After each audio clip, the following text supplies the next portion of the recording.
Good evening, guys. We're straight back into it. It's part 6 of the Class of 92 Manchester United experiment, where I've taken 6 former Class of 92 members, recreated them, put them in the under-18s, and managed by Sir Alex Ferguson. But we're way ahead of that. If you haven't seen any of it before, check out episode 1. We're now at episode 6. So we're going to get straight into it. We know the players are too old now for the under-18s, so we'll go straight to the under-21s and see who is there. Now, the Manchester United under-20 team, they finished second in the Group 1 North League. And they have a few big players in there. Marcos Rojo, you can see. Gerard Deulofeu. But the first one we will go to, the Class of 92, is the ever-stuttering Paul Scholes. Now, Paul Scholes has been loaned out 3 times in the past few seasons to Bournemouth, Bristol City and Cardiff. He spent half of the season on loan at Cardiff in the Championship, getting 13 appearances.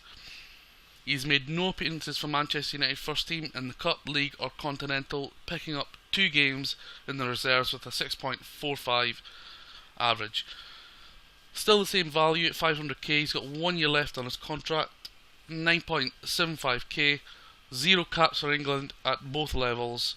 Stats are still solid. The club, of course, is still being run by Marcelino after Sir Alex Ferguson left and Marcelino took over from Jurgen Klopp, who got sacked. And the team this year, the first team, they finished in 4th place after winning the league last season. So that is bitterly disappointing, but I'll show you the league table very shortly. So as I say, Paul Scholes, 1 year left on his contract. He's just stuttering along. He's been very poor every episode. It's getting repetitive with Paul Scholes.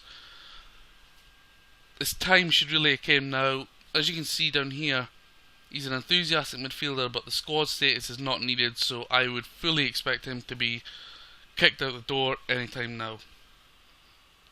So we'll go back to the under-21s and see if there's any other players around there.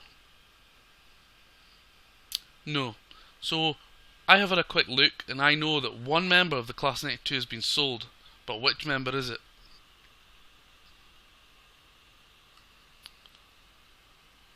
So we'll go down to transfers out, and there you go, guys. Nicky Butt has left. Like he did in real life, Manchester United, he joined Newcastle United for 825k. That was around the value he was in the last episode. Very solid stats, but look at his value now. It's rocketed right up to 5.25 million. He's a key player in the Newcastle United squad, wearing number 22, which ironically he did wear for some time at Newcastle United. He's got another 3 years on the contract with him, and at that team, and he played 11 games for them once he left, picking up a 7.17 average. Now, he was starting along like Paul Scholes, but this says to me that all he needed was the games, because he had not really played. As you can see, he only played 17 games in total for Manchester United in all these seasons, so he really just needed first team football. He got that with a less than 1 million move, and he's now valued at 5.25 million. This is probably what's best for Nicky Butt, and I reckon if Paul Scholes leaves, that will be what is best for him also. So we'll go straight to the first team. As you can see down on the right hand side here, Falcao club captain, Ryan Giggs the key player, that is new, so we will show you him shortly, and Gary Neville is still the vice captain under Marcelino. So the first one we'll go to is Gary Neville. Now, in previous seasons, he did get loaned out for 4 games to Cardiff, but that was just a very short stay. Now, this season in total, he's made 45 appearances for the club, 7.53 average, 18 under-21 caps and 1 goal for England, and now has 4 full first-team caps. Phil Neville was the only one to previously get full caps, and now he is joined by his brother, Gary Neville. He's a key player for Manchester United. He's a commanding fullback, continental reputation, but his value has been absolutely massively increased from the previous episode. He's now worth just under 19 million, which is huge for a right back. So it would cost a fair amount of money to get him signed away from Manchester United in this save on £68,000 per week. Rock solid stats, rock solid season, and considering they finished 4th, it looks like he is one of the standouts. He has another 4 years left on his contract, so Gary Neville, again, for the second episode, he's come on leaps and bounds and doing excellent.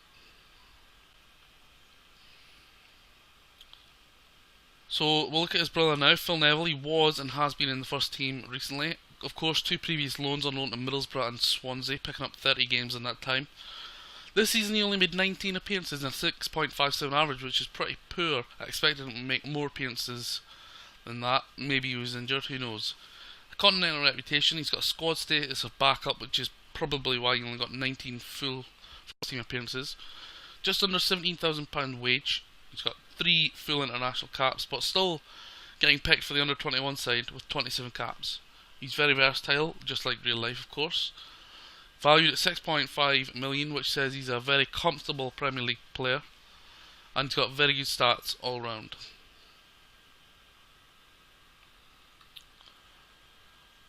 So the next one we will look at is David Beckham. Now, 2 episodes ago, he came on leaps and bounds, having been on loan at Southampton, playing 20 games. This season he's made 47 appearances and a massive 7.67 average for the team. £65,000 per week. He still doesn't have an England honours, which really puzzles me because he is world class. He's known as a key player at Manchester United, so he's bound to be world class. 18 under 21 appearances for England with 4 goals. And a huge value increase. This is the biggest value increase overall so far in this series. He is now valued at £28 million and 3 years left on his contract. So again, it's going to cost mega bucks to get him away from the club. David Beckham's come on really well. If he could just get England honours, that would really make him in this save. So I've looked through the Neville brothers and Paul Scholes and David Beckham, and of course Nicky Butt has been sold. The final one we'll look at is the current Manchester United assistant manager, the Welshman Ryan Giggs. The only one of the bunch not to have been loaned out at all. In total 102 appearances and 9 goals for the club. But this season he's made 31 starts plus a few substitute appearances, getting 7 goals, 17 assists and 11 man of the match in that time, with a huge 7.69 average. He has got 15 first team appearances for Wales, 3 goals, and 17 under 21 caps and 5 goals for the Welsh youth side. £130,000 a week. He keeps getting offered massive contracts, and that value at 28.5 million again says he is world class for this club, world class for this save. And of course, it's going to be very difficult for him to leave Manchester United with that price tag. Key player squad status, of course he is with that value and that wage. He's a full international and has been for a few episodes now. So that is all 6 of the Class 92 that we've reviewed. Of course Nicky Butt has left, but we will keep tabs on him and see how he does. And this is how the season finished. After winning the FA Cup 2 seasons ago, Jurgen Klopp got sacked and Marcelino took over, and he won the league in his first season, but disappointingly, and 5 points behind the winners Chelsea, he has managed to take his team to 4th position, losing 8 games out of 38, 9 draws, 21 wins, but conceded 58 goals while scoring in 88. It just shows that between the top 5 here, it was 5 points, and it was very tight. That's basically it, guys. That is, I believe, episode 6, so 6 seasons in now to the Class 92 experiment. We're getting a lot of likes, shares, views, comments, retweets, and general good feedback on this series, so I'm delighted with that, and I hope I can keep and continue to get that. Like I said at last episode, when we get to season 10, I am going to take over the Man United team, and I am going to be the manager of whichever members of the Class 92 are still there. By then they will be around 26 years old, either made it or left the club by then, and they will hopefully be approaching their peak where I take over and try and guide them to the Championship, and hopefully the Champions League too. Anyway, thanks for tuning in, guys. That's the Class 92 Part 6 released now, and Part 7 will come to you in a few days' time. Hope you're enjoying. Thanks.